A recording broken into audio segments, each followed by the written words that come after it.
Welcome back to A Thoughts Journey. Today we're going to continue with our preparedness series.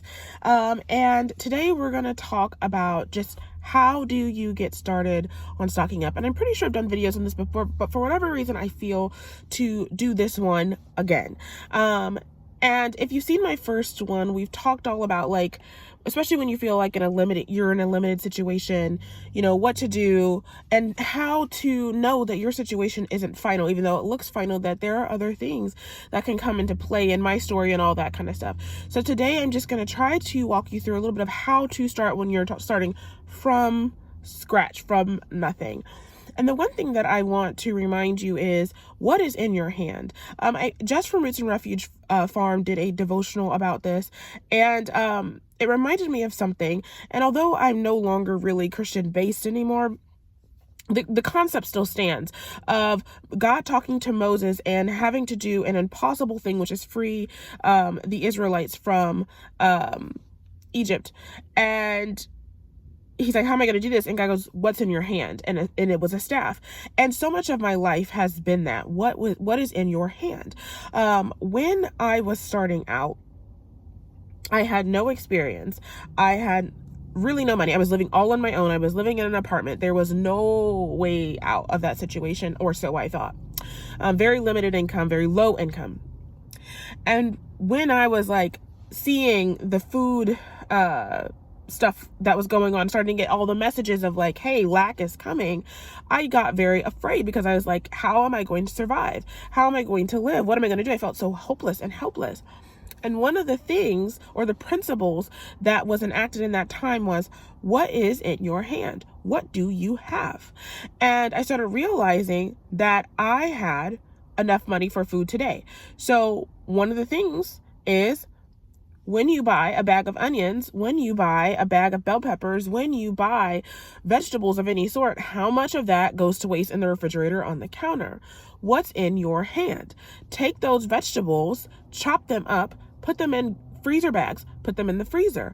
You can throw those into dishes, onions, bell peppers, any kind of peppers, a lot of vegetables, matter of fact, can be done this way, and throw them into any dish that you use. Very few dishes, what I'm trying to say is very few dishes require fresh produce. Another thing I started paying attention to, which is what you're going to have to do, is pay attention to your surroundings.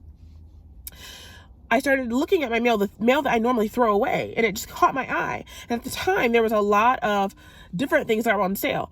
And because of the way I was shopping before, which was, I don't need ketchup right now, so it doesn't apply to me. It's like, no. This ketchup is $1. Ketchup stays good for several years. What's in your hand? Can you spare the $1 to get one additional ketchup? A lot of times I can get 2 or 3, but can you do that? A lot of vegetables were on sale, 50 cents, $1. What's in your hand? You know that if you chop up celery, fresh celery, that's 50 cents, you can put that in the freezer. And the next time you need to make your dressing or your Thanksgiving meal, I made my whole Thanksgiving meal from my freezer, because throughout the year, I had stocked up when things were on sale right after the holidays. Every year you like getting that cranberry in a can. Well, why do you wait till Thanksgiving to do it? When it's on sale, get it. What's in your hand? Resources will start to pop up. Likely they've already been there, but things will start to pop up, like farmers markets. You will also be privy to, like where I am, they give away free boxes of produce. Some of you may qualify for food pantries. If you don't qualify for food pantries, look around. There's a lot of food pantries that are, they're like refrigerators or pantries or freezers. Excuse me, I have a cold. That are outside, that there's no prerequisite. You just go up and grab what you need. What's in your hand? If you don't have enough for now, you qualify. Go get it. Do not shoot yourself in the foot because you're like, well, I'm not as bad as these people, so I don't want to take away from this. You qualify as well. If you need it, if you feel the pull to it, go get it. Now, be mindful of other people, obviously.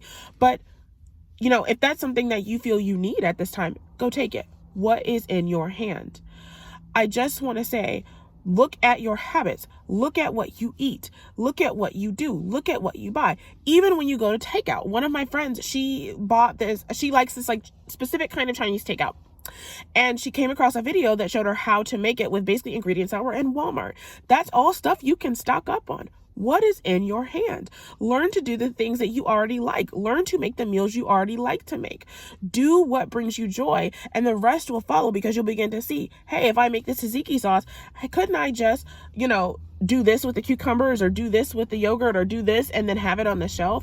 Couldn't I learn to can? Couldn't I learn to dehydrate? If you can't do all of that, couldn't I learn to make bread? Because all that is flour, sugar, water, yeast. And if you do sourdough, not even yeast. What is in your hand? Until next time, bye.